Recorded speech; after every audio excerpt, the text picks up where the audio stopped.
ये जो सरकारें हैं ये आपको कंट्रोल करने का काम कर रही हैं, जो तंत्र है ये आपको कंट्रोल कर रहा है। वो कैसे करता है, एक बार इसके ऊपर हमारी नजर जाएगी और हम इसके ऊपर ही चर्चा करेंगे। अभी देखिए, सरकार को जो दूसरे नाम से जाना जाता है उसको बोलते हैं गवर्नमेंट। ऐसा ही है ना, गवर्नमेंट बोलते हैं। गवर्नमेंट है क्या, पहले इस शब्द को ही देखिए, गवर्न द मेंट। गवर्न मैंने होता है शासन करना, और मेंट का मतलब है माइंड। दिमाग के ऊपर शासन करने वाली एक संस्था को गवर्नमेंट कहा जाता है। और ये लगातार आपके ऊपर शासन करते जा रहे हैं, क्योंकि जो शब्द जो इन्होंने छिपा के हमको दिए हैं, हम उन शब्दों को नहीं समझ पाए। अगर आप उन शब्दों को समझोगे तो आपको पता चलेगा कि गवर्नमेंट क्या है। तो दिमाग के ऊपर शासन करने वाली एक संस्था है जिसको सरकार गवर्नमेंट कहा जाता है। और यह गवर्नमेंट काम कैसे करती है, इसके तरीके क्या हैं काम करने के। अब सरकार को समझते हैं कि सरकार है क्या। देखिए, जो पूरी की पूरी जो गवर्नमेंट है, जो पूरे का पूरा तंत्र है, ये टिका हुआ किस पे है, ये टिका हुआ है कागज के ऊपर। किसके ऊपर, कागज के ऊपर। इस बात को बड़ा ध्यान में रखना कि कागज का क्या महत्व है। पहले आप देखोगे कि आज से 20, 30, 40 साल पहले, 50 साल पहले जाओगे तो आपको अपने पूर्वजों के पास कभी भी कोई दस्तावेज, कोई कागज नहीं मिलेगा, कभी भी नहीं मिलेगा। अब सरकारों ने क्या किया कि इन्होंने जो कंट्रोल करना था, तो कंट्रोल करने के लिए इन्होंने देखा कि जब इनको कंट्रोल करना, इनको नियंत्रण में लेके आना है, तो इनको कागज के माध्यम से कंट्रोल में लाया जाएगा। गांव के अंदर लाल डोरे की जमीन होती है, सबको पता है। उसके ऊपर किसी सरकार का मतलब उसके कोई दस्तावेज नहीं होते, उसके कोई कागज नहीं होते। वहां पर क्या चलता है, वो सब का सब जुबानी खेल चलता है। जिसको जुबान दे दी वो जमीन उसी की है। और जुबान के ऊपर ही उसमें आपस में अगर कोई एक दूसरा व्यक्ति को अगर जो वहां पर बसाया भी जाता है, तो मात्र जुबान के ऊपर कि आज से आपकी हुई, आप इसके ऊपर रहिए। मतलब कि कोई दस्तावेज नहीं था और सरकारों का कोई कंट्रोल नहीं था। अब सरकारों ने देखा कि अगर इनके ऊपर कंट्रोल नहीं है तो कंट्रोल करने का तरीका क्या अपनाया जाए। तो उन्होंने जो जमीनें थी, उन जमीनों के पहले कागज बनाने शुरू किए, रजिस्ट्रियां बनानी शुरू की। और जब से वो रजिस्ट्रियां बनानी शुरू हुई तो लोगों को जमीनों का मालिकाना हक मिला। ये पहले शुरू हुआ था शहरों से, फिर वो धीरे धीरे गांव में जमीनों की रजिस्ट्री होनी शुरू हुई। मतलब कि कागजों के कंट्रोल में हम आते चले गए। जो जमीन मूल है उस मूल को हम भूलते चले गए, उसकी बजाय हम उन कागजों को महत्व देने लगे। और आज ऐसा ही हो रहा है। जो आप सब लोग इस बैंकिंग व्यवस्था से जो पीड़ित हैं, जो इस लोन से भी पीड़ित हैं, आप लोगों के मन में एक ही सवाल रहता है हमेशा ही कि जब हमने लोन लिया तो इस बैंकिंग व्यवस्था ने, जो हमने लोन लिया तो इस बैंक के पास हमने कागज रखे, दस्तावेज रखे, अपने कागज की रजिस्ट्री रखी। अगर हमें वो एनओसी नहीं मिलेगी तो उस रजिस्ट्री के ऊपर से लोन नहीं उतरेगा। ऐसे ही बोलते हैं ना। और हमारे को हमारी रजिस्ट्री नहीं मिलेगी। अब रजिस्ट्री क्या है। अब आप एक तरफ देखिए कि जितने भी आपके पास जो प्रॉपर्टीज हैं, उस प्रॉपर्टीज के मात्र और मात्र आपको दस्तावेज दे दिए जाएं, और आपकी जो मूल प्रॉपर्टी, उस मूल प्रॉपर्टी को छीन लिया जाए आपसे, तो क्या कागजों में रह लोगे आप। रहने के लिए क्या चाहिए, जमीन चाहिए, वो अपना घर चाहिए, अपनी प्रॉपर्टी चाहिए रहने के लिए। अब लोग बोलते हैं कि हमें कागज चाहिए। अब कागज महत्वपूर्ण है या वो जगह है, वो स्थान, वो प्रॉपर्टी, वो मकान, वो घर, वो खेत महत्वपूर्ण है। महत्वपूर्ण क्या है। अब एक चीज देखिए, जब इन्होंने इन कागजों के ऊपर हमें लेकर आना था तो ये किस प्रकार लेकर आए। मैंने कहा था कि हमारे पूर्वजों के पास कोई दस्तावेज नहीं होते थे, तो क्या उनकी संतान वृद्धि नहीं होती थी, उनकी पीढ़ियां नहीं चलती थी, आगे चलती थी। और यहां तक कि इतना रहा है, आज की जो पीढ़ियां हैं वो अपनी तीसरी से चौथी पीढ़ी को नहीं जानती, उनके नाम नहीं जानती। लेकिन हमारे जो पूर्वज हुआ करते थे उनको अपनी 30-30 पीढ़ियां तक भी याद थी, उनके नाम याद थे कि हम चले कहां से हैं, हमारा क्या कुल था। और आज जब से ये कागज आए हैं तो कागजों को महत्व देने लगे हैं। और सरकारों ने पहले जो ये दस्तावेज जमीनों के ऊपर कागज बनाने शुरू किए, फिर ऐसे ही कागज बनने शुरू हुए इंसानों के। अब आपका जो बेटा है, आपके बेटे को प्रमाणित कौन करता, कौन बताता ये आपका बेटा है। ये आप जानते हो, वो बेटा जानता, आपका समाज जानता, आपका गांव जानता है। लेकिन सरकारें कैसे जानती हैं कि वो आपका बेटा है, किसके माध्यम से। अब वो कागज ना तो क्या उसका बेटा नहीं होगा, आपके बच्चे नहीं होंगे वो, अगर वो कागज नहीं होगा। तो कंट्रोल करने के लिए इन्होंने ये कागज लेकर आए, और जितने कागज ये लेकर आते गए, पहला कागज आया जो इंसान का जो जन्म का जो बताया गया, वो है जन्म प्रमाण पत्र। आप अगर उस जन्म प्रमाण पत्र के ऊपर जाओगे और देखोगे कि ये जो दस्तावेज लेकर आए, उस दस्तावेज के आधार के ऊपर ही इन्होंने माना कि ये इस देश का और इस व्यक्ति का बच्चा है, इसके माँ बाप का ये नाम है। वो किसने बताया? वो सरकारों ने बताया। अब अगर वो बच्चा जीवित है, क्योंकि आपने यहां पर खूब भ्रष्टाचार भी होता, खूब धांधली भी चलती है। अगर हम किसी को पैसे देकर उसी बच्चे का हम मृत्यु प्रमाण पत्र बनवा देते हैं, जो जीवित था, आज भी जीवित है, अगर हम उसका मृत्यु प्रमाण पत्र बनवा देते हैं, और फिर वो सरकार की नजर में वो जिंदा है या मर गया?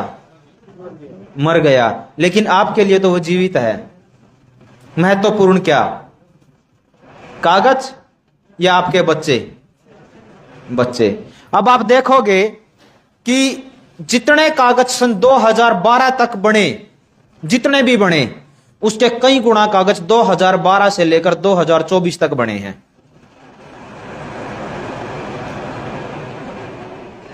2012 में क्या बना? आधार कार्ड। किसका है? जो भी ये मानता है कि वो सरकार का है, वो सरकार का नहीं है, वो एक प्राइवेट व्यक्ति का है, जिसका नाम है नंदन नीलकेणी, और वो सरकार के साथ कोलैबोरेशन में काम कर रहा है।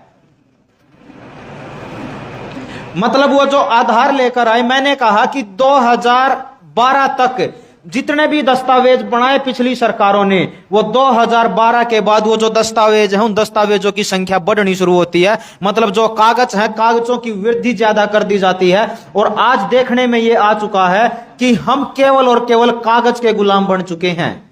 अब सरकार जो भी काम करती है, आपका जन्म हुआ तो जन्म प्रमाण पत्र क्या? एक कागज।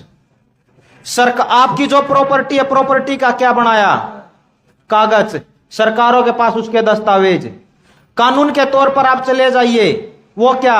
न्यायालय में जब आप जाओगे, कागज। कानून जो बनाए जा रहे हैं, किस पर बनाए जा रहे हैं? कागज पर। और जो भी कानून, जो भी इंप्लीमेशन, जो भी नीतियां बनाई जा रही हैं, वो सब की सब कहां पर बनाई जा रही हैं? कागज पर। और अगर एक कागज पर लिख दिया जाए कि अगर किसी ने कोई जुर्म भी नहीं किया और उसको बोल दिया जाए कि इसने किसी व्यक्ति की हत्या की और 302 का मुकदमा लगा दिया जाए। बहुत सी मौतें ऐसी होती हैं जिनका पता ही नहीं चलता कैसे मरे, किसने मारा, नहीं पता चलता। अब अगर एक व्यक्ति को हमारे में से उठाकर बोल दिया जाए कि यह व्यक्ति को इसने मारा है, तो आप अपने आप को प्रमाणित कर पाओगे कि मैंने नहीं मारा? है कुछ आप लोगों के पास? अब जो पुलिस उन कागजों के ऊपर लिखेगी, वही आधार मानकर कोर्ट के अंदर केस चलेगा, और वो भी मात्र और मात्र किसके आधार पर चलेगा? उन कागजों के आधार पर।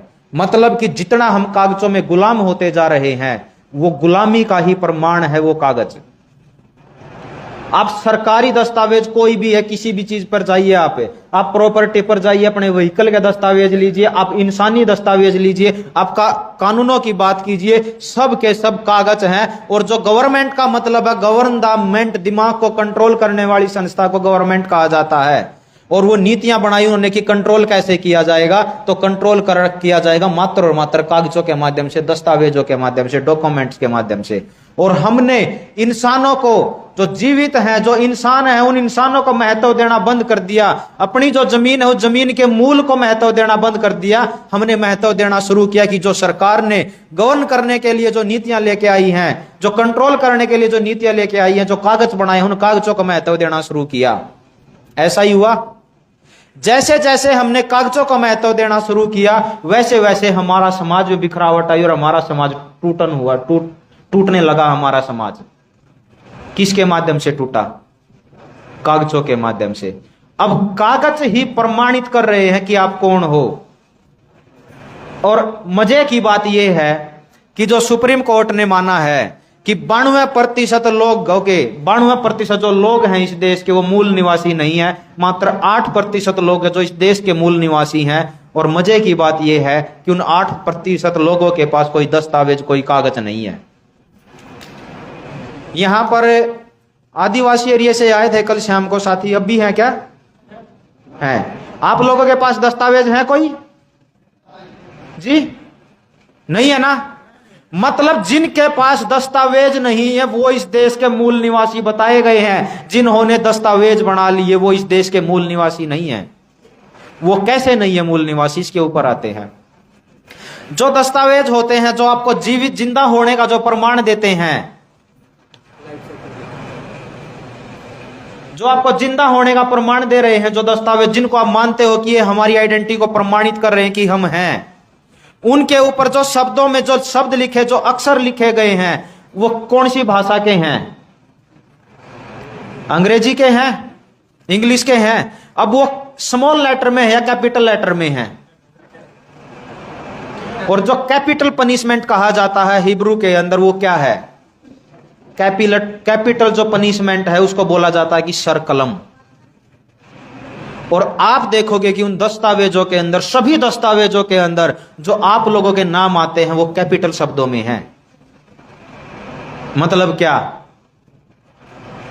कैपिटल का मतलब कैपिटल पनिशमेंट, सर कलम हिब्रू के अंदर, और वो कैपिटल के अंदर ही वो शब्द लिखे जाते हैं। मतलब और नीचे उसके जब आपके साइन होते हैं तो आपने प्रमाणित किया है कि मैं एक डेड आइडेंटिटी हूं, मैं मृत हूं। और उसको प्रमाणित करने वाले कौन हैं? हम खुद ही हैं। और गवर्नमेंट, इस शब्द को बड़ा गौर से समझना कि दिमाग को नियंत्रण करने वाली संस्था, और आप लोगों को डेड आइडेंटिटी की ओर लेकर जा रहे हैं। मतलब कैपिटल पनिशमेंट, जो सर कलम की जो सजा होती है, वो सर कलम के ऊपर आप बता रहे हो कि मैं डेड आइडेंटिटी हूं, और आप उसके ऊपर खुद साइन करके उसको प्रमाणित करते हैं कि मैं एक्चुअल में मृत हूं। और मृत व्यक्ति को कोई भी निर्णय, कोई भी नीतियां, कोई भी पॉलिसी बनाने का अधिकार नहीं होता। इसीलिए आपके ऊपर जितनी भी पॉलिसियां बना रही हो सरकारें बना रही है, क्योंकि अधिकार किसने दिया?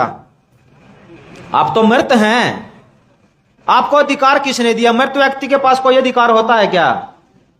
तो आपके ऊपर निर्णय लेने का अधिकार किसको है फिर?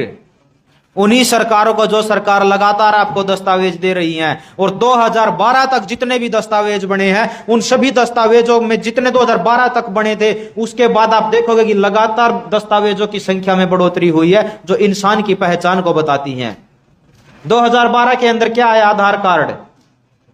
जितने भी आपके प्रमाण थे, जितने भी आपका वोटर आईडी था, आपका जन्म प्रमाण पत्र थे, आपका पहचान, ये क्या बोलते हैं इसको, राशन कार्ड था, यही चुनिंदा आईडिया थी।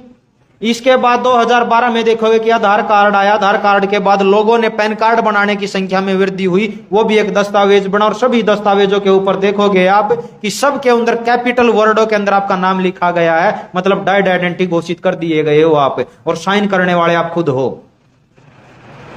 2012 के बाद जो आधार कार्ड आया, सभी दस्तावेजों के साथ आधार कार्ड को लिंक किया जा रहा है, कनेक्ट किया जा रहा है। आधार कार्ड को पैन कार्ड से कनेक्ट किया जा रहा है, आधार कार्ड को वोटर आईडी से कनेक्ट किया जा रहा है, आधार कार्ड को आपके राशन कार्ड से कनेक्ट किया जा रहा है, आधार कार्ड को आपके बैंक खाते से अटैच किया जा रहा है, आधार कार्ड को आपके गैस कनेक्शन से अटैच किया जा रहा है, आधार कार्ड को आपकी प्रॉपर्टी से अटैच किया जा रहा है। आधार कार्ड को लेकर एक कॉमन आईडी बना दी गई है। कहीं पर उसका नाम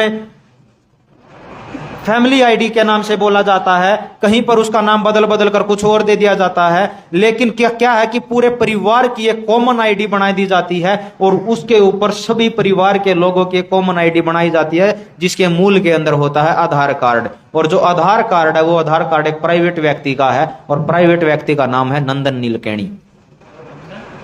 नंदन नीलकेणी। और इसको परमिशन दी भारत सरकार, जो अपने आप को बोलती है गवर्नमेंट ऑफ इंडिया। असल में वो नहीं है। अपने आदिवासी लोग जानते हैं कि कौन है गवर्नमेंट ऑफ इंडिया, कौन है भारत सरकार। उसको प्रमाणित किया, मतलब उसको वो जो अथॉरिटी दी उसको भारत सरकार ने दी, वो आईडी बनाने की और सबके सबको कनेक्ट करने की। और आज आप लोगों का सारा डाटा प्राइवेट आदमियों के हाथों में है। यहां तक कि आज तक जो डेटा नहीं गया था, आपकी आंखों की पुतलियों से लेकर, आपके फिंगरप्रिंट से लेकर, आपके पूरे फेशियल रिकॉग्नाइज को जो स्कैन करते हैं, वो सारे का सारा डाटा कहां गया? और उसी के माध्यम से आपको कंट्रोल किया जा रहा है। जो इस तंत्र की नजर में आपका नाम महत्वपूर्ण नहीं है, क्योंकि नाम को तो आप डाइड बना चुके हो, अपने आप को तो आप डाइड एंटिटी घोषित कर चुके हो। जो नीचे वो कितने अक्षरों का है, 14 या 16 अक्षर हैं, 16 अक्षर हैं। आप देखोगे कि किसी भी देश की जो आईडी बनाई गई है वो 16 ही डिजिट है, 16 ही अक्षर है। और पूरे विश्व को जो ये एक बनाने के ऊपर तुले हुए हैं कि वन वर्ल्ड वन गवर्नमेंट, मतलब जो पूरे का पूरा वर्ल्ड है उस वर्ल्ड को एक गवर्नमेंट एक दिमाग को नियंत्रण करने वाली संस्था वो एक ही होगी जो पूरे विश्व के ऊपर शासन करेगी, ऐसा ये करने जा रहे हैं।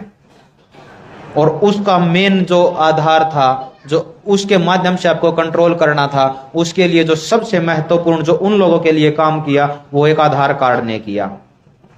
2012 के अंदर जब ये आधार कार्ड आ रहा था तो बीजेपी की एक सांसद थी जिसका नाम था सुषमा स्वराज। सुषमा स्वराज ने बोला था कि ये जो आधार लेकर आ रहे हैं ये गुलामी का आधार साबित होगा, इसके माध्यम से लोगों को गुलाम बनाया जाएगा। और अचरज की बात यह है कि जब उसने ये भाषण दिया और कांग्रेस इस आधार कार्ड को लाने वाली थी, बीजेपी को चाहिए था सत्ता में आने के बाद कि उस आधार कार्ड की जो आइडेंटिटी है जिसको मैंडेट कर रही है सरकार, उसको खत्म कर देना चाहिए था, लेकिन उसने इसकी रफ्तार और तेजी से बढ़ाई। मतलब क्या है, गंगाधर ही शक्तिमान और शक्तिमान ही गंगाधर है। बनाने वाली कांग्रेस थी, इंप्लीमेशन में लाने वाली बीजेपी है, मतलब कि सब के सब एक हैं। अगर आपके राज्य के अंदर कोई दूसरे क्षेत्र की किसी दूसरे दल की सरकार थी तो उन्होंने भी यही काम किया। अब किया आपको कंट्रोल और सभी दस्तावेजों को जोड़ दिया एक आधार कार्ड से। अब आज आप एक चीज देखिए कि हमारे पूर्वजों के पास कोई दस्तावेज नहीं होता था और उनके ऊपर सरकारों का नियंत्रण भी नहीं चलता था। जो कानून चलता था, जो न्याय, जो नीतियां चलती थी वो गांव के कानून चलते थे, गांव की नीतियां चलती थी और गांव के हिसाब से नीतियां बनाकर जीवन यापन होता था, किसी का शोषण नहीं होता था।